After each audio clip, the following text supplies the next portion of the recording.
Hey guys, welcome to Mark Remeets World. I'm your host, Mark Levy, and I'm so excited to have you join us for today's episode. It's going to be a really good one.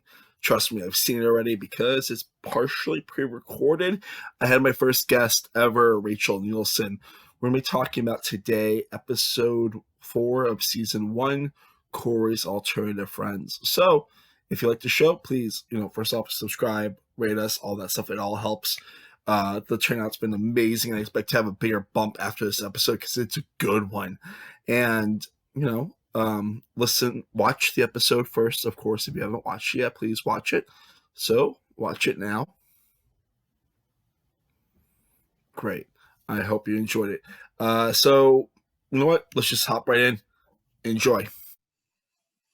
Oh, and like that movie magic, we are here, and I'm so excited. My first official guest for here from Mark Remeets World, Rachel Nielsen. How are you? Hello. So, yeah, we're here for a big episode, the first big episode of the show. I'd say, honestly, for me, one of the top 30 episodes of the show. It's a fairly decent episode, having just recently rewatched it. I don't. It's hard to they're so young. They're so young, and it's so weird how Topanga is immediately a full-fleshed adult character. Her first line just so serious, Yeah. No, and it's so interesting how going through the entire series, just recently have done a whole the entire series. Her first introduction kind of, they peg her as this super hippie, weird girl, and she definitely has a progression throughout the series, but it's really cool to see where she started from and kind of where she's up. But it's so great. She's leaps and miles ahead of it's so fascinating when you think about what could have happened. Let me see if I have that in my notes, because I know I always put down. For those that don't know, this is not Danielle Fishel was not originally cast as Topanga. There were other actresses cast as Topanga before her, and the show really had a lot of issues in the beginning, as you probably figured out, with two other best friends that lasted an episode. But Danielle Fishel was not the first; she was, I believe, the second to get cast as that role, and she was so scared, but she knocked it out of the park immediately. Oh, she killed it. Yeah. I want to ask you a question though. Who's your favorite character in the whole series?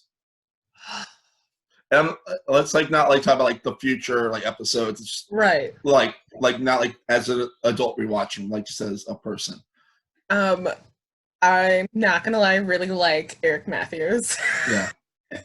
Especially the progression that he takes, because he starts off the series as kind of the cool hip older brother, and then once the series progresses and they get later into high school, into college, you see definitely the more goofy side of his character come out. And I do like that. I do like the relationship between Cory and Topanga, because you don't see that ever. Mm-hmm. Yeah. From the very beginning, this is but I think Eric Matthews has some really good parts. And you barely see him in this episode. He's in 2 or 3 scenes. Yeah. All he does talk about is really awesome hair. Yeah, that's all he does on the scene. He's I like my hair, and then it's ooh in the audience. So cool. So let's start talking about the plot of the episode. For those that don't know, Corey's Alternative Friends, season 1, episode 4. Cory gets assigned to an alternative student, Topanga, and they don't really see eye to eye on how to handle the subject that they're learning. And he notices that her and all the kids at the uncool table are picked on for many reasons.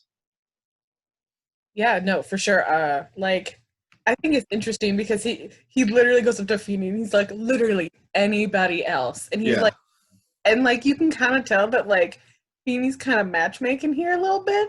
A little bit in a weird way. Feeney, I hear in this last episode, how Feeney really starts hitting his stride around episode 3 is when he starts hitting his stride. They start figuring out what they need to do with him, Right. Because he knows that Topanga will be good for Cory, and Cory will be good for Topanga, because they're kind of a little bit at how they're pegged at the beginning is they're pretty polar opposites, but yeah, like she tells him that it's okay to be weird, like you should like yourself for being weird if you're not true to yourself, all of those yeah. things. And then because he just wants to be popular, he just wants to go along with the crowd, he doesn't want to be uh any version of not normal, and so it's just kind of having that nice Yeah. I want to talk about like the first like interesting thing of the episode. It's actually the first line of the episode. Do you recognize the actress that says it? Yeah, because I know she was like in Full House. Yeah, Marla Sokoloff. She was in Full Yeah. House, Fuller House, The Practice, and Dude, Where's My Car, which is like a favorite movie of mine when I was growing up, because I'm that kid. I just love how like, and I know this is for a TV show, but I love how they gave those kids those chemicals. That's what I was thinking. Yeah. Like a legit experiment here right now with all of these chemicals, and I was like, yes, I understand it's for TV and I understand it's for effect, but I was like, don't trust kids with those chemicals. Like they'll hurt them. Oh my god! And it's like also really funny because like the next moment on in the episode is like when Cory and Sean, who officially has a name after 2 hours of television. Because for those who don't know, Sean does not have a name until the 4th episode of the show. He's just blank. And like they're having they're doing the geography and they keep hitting Mexico when they're talking about Denver and Philadelphia the whole time. I love how Feeny keeps moving. When you're like, come on guys. Over here. Yeah, it's just great. It's so great. And like it's so funny like how much the writers wanted Cory to be obsessed with baseball, because I feel like they stopped doing that eventually. Yeah, he always likes baseball, but not as much as he does in the beginning of the show. You know? They are hitting it hard in the first couple episodes, like baseball, baseball, baseball, baseball. I mean, it's like a prominent thing in the first season's theme song credits. You know. Yeah. I really love like just I can't get over the introduction of Topanga. It's just like so adult, like it's so yeah. Well, and then they also play really heavily on her maturity level versus Cory's maturity level, because she's like up here as far as like where she wants to go. And yeah, I mean, like she calls her parents by her first name and a lot of these things, but yeah, like maturity wise, she's like leaps and bounds ahead of Cory, and like she's trying to like bring him up to her speed. Like, why everybody should be like this. Oh my god, I love it so much. This episode's so great. Oh my god. And then like when how Feeny casually drops that Cory sings like Barney songs is really funny. Blackmailing Cory. Oh Jesus. Oh my god. Like, Cory's like, yeah, no, can I literally be with anybody else? And he was like, oh, you mean you do this and I can hear you? And he was like, you can hear that? Like, just a sneak peek into, like, Cory's life. It's like Feeny's over there eating salad for 2. Cory's just singing the Barney theme song. Right. Fun fact about me, as you definitely have seen photos of me, Rachel. I had the exact same hair as Cory Matthews in 1993. I'm not surprised. Yeah. It's just like, yeah. It's so weird. I'm like, oh my god, the parallels between me and Ben Savage are insane. Except for the baseball thing, I like baseball, but never loved baseball. You know, I like going to watch baseball, but never like. I like the sports like '98 or so. Well, like I like going to watch baseball, but it's always been a thing like me and my dad have always gone and done. Like he really likes baseball, and he'd be like, "Hey, you want to go to a game?" And I was like, "Yeah, sure." And now as an adult, I'm like, "Yes, let's go. I can eat a hot dog and drink a beer and watch baseball. Actually understand it. I know what's going on. I need to go to the bathroom. It's fine. Usually, I won't miss anything super important. Usually, but it's just like, yes, I would like a helmet full of noses, please. That sounds amazing." I like baseball for more of the experience. Yeah, like going with your friends, getting drunk in the outfield, the cheap seats. and just getting the sun, you know? Yes, me, sun. Oh. I mean, I don't do well sun either. But yeah, no, like I also love this is a big hair episode as well, because like Court talks about his hair, but like Topanga has a lot of hair as well. Like she has very long crimped hair. Yeah. Very long crimped hair. I have done that in my childhood, and you crimped your hair as a kid? Well, I didn't. Somebody else did for me because they're like, I got this really cool thing. It's called a crimper. Here, let's try it out. And you know me, I have longish curly hair. Oh, that just like the smell of burnt hair.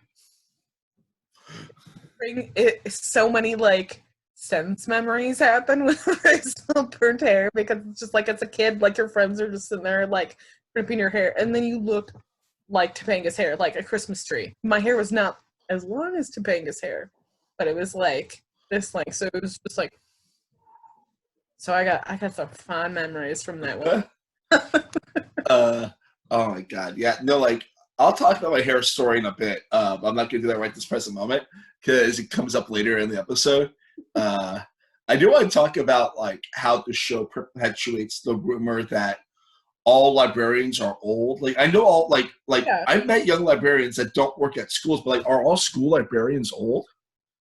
I'm just trying to think, like, so like I really went to really, really small like elementary school, and so we had one librarian. She was older. It was a nice old in like middle school and high school, like they probably all weren't that old, but like when you're a kid, like, or when you're a teenager, like everybody seems so much older. Yeah. And so like maybe just everybody thinks librarians are old because they like books, and like this is just a nice, quiet, safe place for them. I don't know. Like it's just like even like even Ghostbusters, like the librarian's weird. Yeah. But a lot of movies have dictated that as well. So I mean, it's a really standard like. But it's just so weird to me, like, because I feel like all school librarians are old, and most like public librarians are old, but not all public librarians are old. They're like older, and like I've definitely had at some libraries that are frequent like older gentlemen as well, like super nice, but like definitely older gentlemen as well. Yeah. I want to talk about the weirdo table. Okay, so the weirdo table, of course, has Topanga. Minkus, whom of course we'll talk about a lot more in the Minkus Minute. A kid that wears a cape, a musician kid, and a girl in overalls. Yes. Whom we never find out what's weirdo about her. Every school's got one. The weirdo table. Right. There's the kid with the cape, and then Cory was like, hey, I've been meaning to ask you this since like 4th grade. Goes, what cape? Yeah, and like he's like dressed straight up like a magician, like a cheap like kid magician. He's like the tuxedo shirt on and everything. Right. Yeah. And like I just want to know what the girl in the overalls thing is. Right. What's her deal? Like I don't like everyone else. Yeah, totally makes sense. Like Topanga's weird artsy kid. Minkus is the smart nerd. Magician kid's a magician. Music boys and weird musician. Overall girls in overalls. Yeah. And yeah, like what the fuck? Yeah. No, it's crazy because you never find out like what her deal is, and then like there's always that like game of chess on the table that never gets finished. You never know why. Like it's starting, and like Cory's just sitting there like watching it at some point. But yeah, no, it's an interesting like. I think they kind of hit all the bases when they're like, "This is the weirdo table. We're gonna like put all of the different like." Of weirdos here. It like it reminds me so much of like in About How American Summer, the weirdo book, you know, how they all are like as disparately weirdo as possible. Right. Like there's like the Cure weirdo in that. There's also magician weirdo, music weirdo. Yeah. I'm just like, what the hell's happening here? I want to know what her deal is. Like, if anyone knows what her deal is, please reach out to me. I need to know. And no one probably knows unless someone like is involved in the show or her. So please reach out. I think that they made it very apparent that this was the weirdo table. Like they leaned hard into the like the weirdo quotient. Yeah. So we have our first truly iconic moment of the episode a little bit later, which is when Cory reads a poem and Topanga interpretive dances to it. This appears at least once in Girl Meets World, and I believe later in Boy Meets World 2, if I'm not mistaken. So I know that it appears in Girl Meets World because I know Topanga is like trying to is kind of like doing reflection as far as like where her life has progressed, and like is she still kind of that weird kid that we see from this episode and parts, or is she still like this like high powered lawyer that does all these things, and she realizes that yes, this is like high powered lawyer and she has done all of these things. She still has that person inside of her. So it's definitely a nice like reflection moment and like flashback moment. But I'm not sure. I can't remember in Boy Meets World. Like, I think later, but I mean, well, probably if it is, I'll be like there like in a year or two. But yeah, I know it's just so great, just so funny, like how perfect her dance is, and then like the lipstick thing and all that stuff is just great. Like it's just a really great comedic beat for the show. Oh, for sure. And it definitely introduces her character in a great way and kind of introduce as far as like where it's going to start and progress from.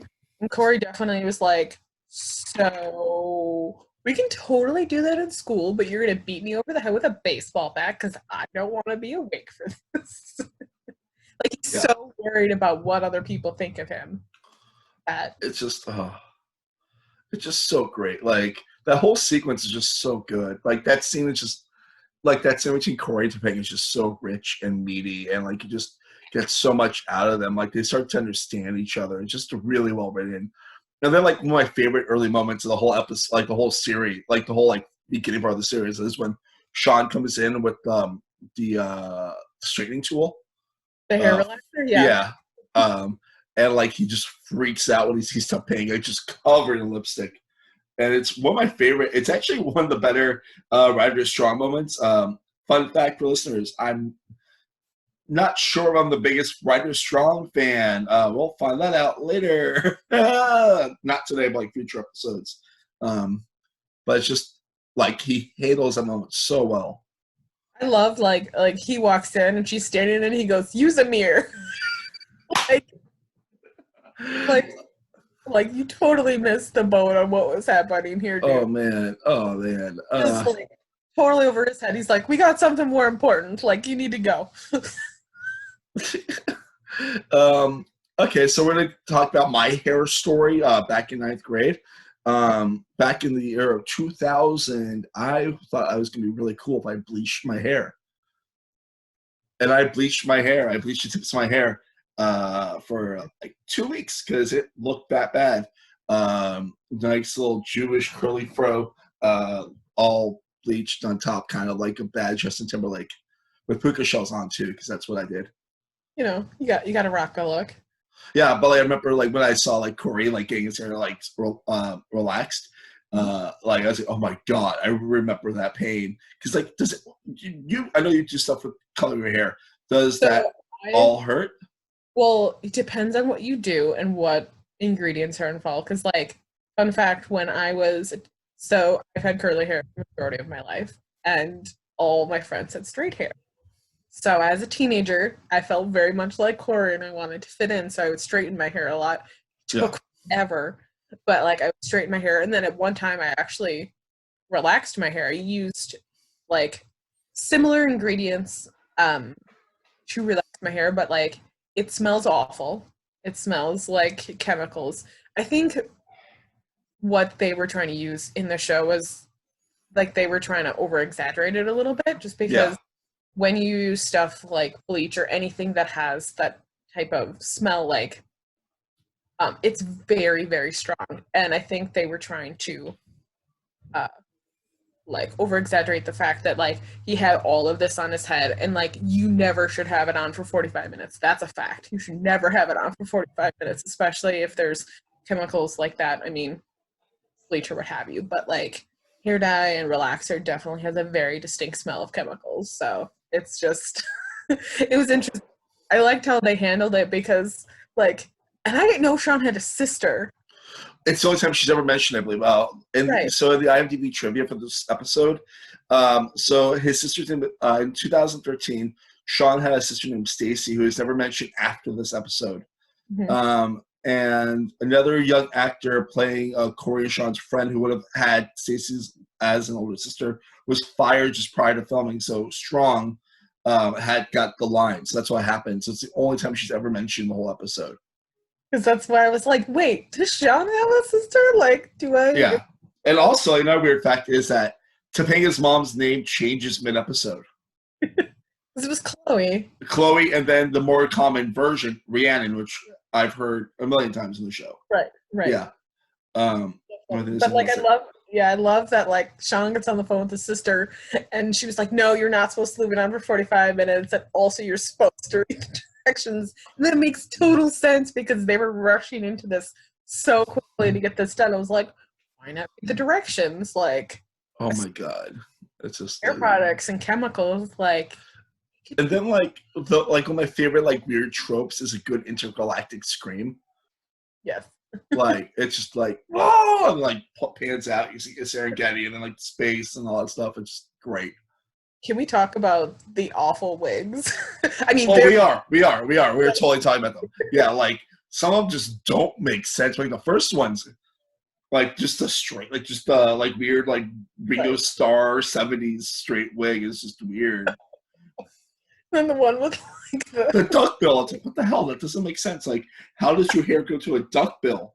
And then is it the weird like Elvis one, like the little like no, it's like Elvis with like a little like alfalfa sprout, you know? Oh, right. When he like takes off the hat in the like when he's doing the presentation. Yeah.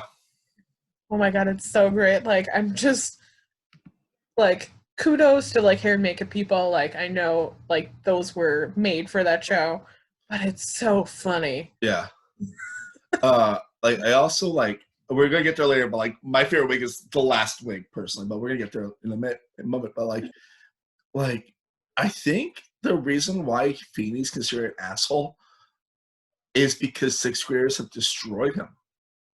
Well, like, and I feel like that is, like, a true statement. Like, it's meant to be funny. Like, it's meant to be a joke, but it's just, like, I have several friends who are teachers and who love their job. Yeah. But, like, I could not do it. More power to everyone who's a teacher. I know I couldn't do it. I do not have that much patience. It's a lot, man. So many kids, especially sixth graders, like, they're just, like, they're starting to become teenagers, and they're on the verge of trying to figure out everything. And you're just like, but yeah, that's a great feeding line. It's so great. It's so great. We're getting towards the end of the episode, and I love the image of Cory and the curlers so much. Like, after the presentations, it's just so great. Like, apparently that's gonna fix his hair. Those, like, the really soft, squishy curlers, and his curly hair has curled their hair in the past. Like, those aren't gonna. It's a great visual image. Yeah. But, like, for those who, like, I mean, he almost would need to, like, his hair is kind of almost like perm. Like, that's initially what his hair looked like. And so in order to get that effect back, I think it would have to, like, perm. But, like, I love the visual image with him with all those pink fluffy curlers. Definitely. Oh, it's so great. And then you get the best wig in the whole episode. Well, I'd call it Eraserhead Cory. It's just giant, and you're like, oh my God. The kids called him Don King. Yeah, it's like, no, dude. Like, if this was not a kid's show, it would be Eraserhead. Like, that's it. No, it's huge. And then they all like handcuff themselves to help save Ms. Rosemead's job, who doesn't understand 12-year-olds from what she, because like she gave one of the kids? Well, because he said something about I'm missing study hall or something to do an Olympic decathlon, so she bought him a discus. Yeah. Like, she doesn't understand, like, 12-year-olds, and that's okay. The kids love her, and then, like, the nerdy kids save the day. And then we get, like, oh, sorry, you go. Yeah. No, because I like what Cory says. Like, he definitely has this little soapbox moment, because he's like, so if you don't go sign this, they're going to get somebody younger who's trying to prove themselves and won't let us get away with anything. they're like, okay, cool, we're gonna go sign the petition. Like, they kind of give up very easily in the cafeteria. Like, okay. And then, like, we have the greatest moment, like, the first really great moment of the show's history. That beautiful last scene with Cory and Topanga. And then, like, she's like, I'm going to kiss you. And he's like, no. And she's like, it's my first kiss, too. And it's like, it's just this really beautiful moment, how she takes charge and everything. I love it. I like what she said, is where she says that she's like, do you want, she's like, he's like, I don't want this to be my first kiss. She's like, why do you want your first kiss to be while you're looking weird?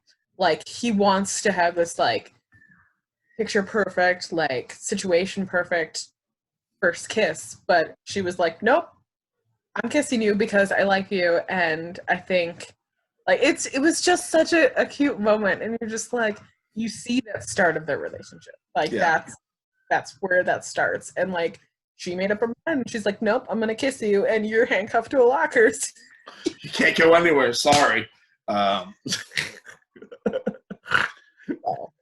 like, she's very headstrong and very knows what she wants, and she was like, nope, it's happening. And I was like, you go, Topanga. Yeah. And, like, it was really cool how she was saying it's not about, like, what you look like, it's about who you are as a person. It's like, as a kid, as a teenager, like, you need to hear that, because it's actually a beautiful scene. I actually have seen.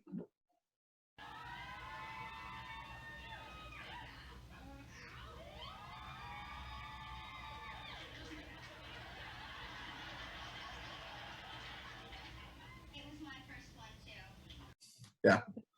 But no, like, that's a really cool moment, because, like, even as an adult looking back on that, like, you're like, I really needed to hear that as, like, 14-year-old, because you don't know which other's up. I mean, they're 11 years old, and like, they don't know shit, you know? Oh God, I love this show so much. And I, like, every time I see this fucking episode, I cry. It's definitely an emotional episode, because you see, like, especially if you're invested in the show and you've seen the show before, it definitely starts, like, their relationship and kind of, like, how intertangled, if that's the right word. I don't know. Yeah, that's close enough. I mean, because, like, the rest of the season, she's not a regular. She is a guest star, like, every other episode for most of the season. Yeah. But she's there, and it's just a beautiful, like, start. Like, it's just, like, I think it's, like, the first truly great episode of the show. It's totally great. I love it. I'm so happy you're my guest for this for many reasons. And you're gonna be our guest for a lot more. But, like, before we wrap things up, we do have to talk about a couple of the bits in our show. We're gonna start off with the Minkus Minute. Minkus Minute. So for the Minkus Minute today, so Sean gets to side with Minkus, which is always a funny thing, and they both do the exact same head slap at the same time. That was great. Oh, it's so great. It's so, like, I love, like, the weird bits that Sean and Minkus do throughout the season that Minkus on the show. Like, how they, like, hate each other so much. Like, and then my favorite, like, thing from Minkus this whole episode, he's not much really, like, he's there a lot because, like, he's at the uncool table, but he loves Angela Lansbury. Minkus? Yeah. But he said, like, Maria Shua in this episode. I'm like, yes. That's great. Like, I love it because, like, Minkus, like, this, like, cool, well, not cool, but he's like cultured nerd in, like, the most beautiful way sometimes, you know? Oh, for sure. Oh, do you have anything you want to add for the Minkus Minute? I just like when they're all sitting at the table, and like, when the girl in the overalls comes with a clipboard, and she was like, can somebody else take over, because I'm through with getting lima beans and spit wads hit at me. And then, like, Minkus takes it, and he's like, that's fine, I'm used to things getting, like, thrown at my head. And we're like that was a very, like they kind of just, like, glaze over that part, and you're like, that's a bigger problem. Yeah, Minkus is, feel bad for the nerd, you know, like honestly, like, he would really become, like, a sociopath if he wasn't designed to not be a sociopath in Girl Meets World. Right. No, totally. Like, he definitely comes to fruition in Girl Meets World. Kind of the very, very stereotypical nerdy guy, super smart, grows up to actually be very rich. Yeah. And that's our Minkus Minute for today. Minkus Minute. So now it's time for Betsy Randall's the best TV mom in the world. Hit it. A one, 2, 3, 4. Betsy Randall's the best TV mom. Yo. All right, so Betsy Randall. So she does have a big episode this week, but it's a good one. I love how when Morgan cooks her doll and it's just like flat. That's a very just like comedic, like there's no way in real life that that's what it would actually look like. I mean, it would just be like if you put a plastic Barbie doll into a toaster oven, it would just be this mangled mess. But like she pulls it out and it's just like comically like thin. And then she's like, we're gonna get you a new doll, and she just like chucks it into the kitchen sink. Yeah. I also love the fact that like Amy Matthews hates being called Amy by her kids. Like, yeah, you do that. My favorite part of hers, and you might be mentioning it, but my favorite part of hers is when she gives Morgan her new doll, and Morgan, I don't like this. She's not dressed pretty. She's like, well, she's dressed like a businesswoman. Like, she has a good education. She has a good job. Like, all of these things. I love that she is, like, almost projecting the feminist angle there. Like, she can do all of these things. So it's like, you go, Amy Matthews. Yeah, no, like, seriously, like, that part is so beautiful. That was my notes, too. And I'm like, this is just so good. It's just like, yes, this doll is what I want you to become. Like, your own strong, independent woman. It's beautiful. Yeah. I love that, like, that got snuck in there. I was like, yes. Yeah, and I'm like, yes. And that's so many reasons why she's the best. Mm-hmm. There's so many reasons. And those are just some of them for this episode, of course. So I guess we'll do our MVPs for the episode. My MVP, well, do you want to go first, Rachel, or do you want me to? You go first. All right, so my MVP for this episode is actually going to be Danielle Fishel. I think she knocks it out of the park in her first episode so strongly, with one of the most well-rounded characters in TGIF history from the get-go. I'd say, like, basically, like, she's, like, more well-rounded than Urkel from the get-go. I'm not saying she's as funny as Urkel was from the get-go, but I'd say she's definitely more well-rounded, and I think that she, like, makes a really good stamp on the episode and makes the show, like, starts making the show the direction that we want the show to go as fans.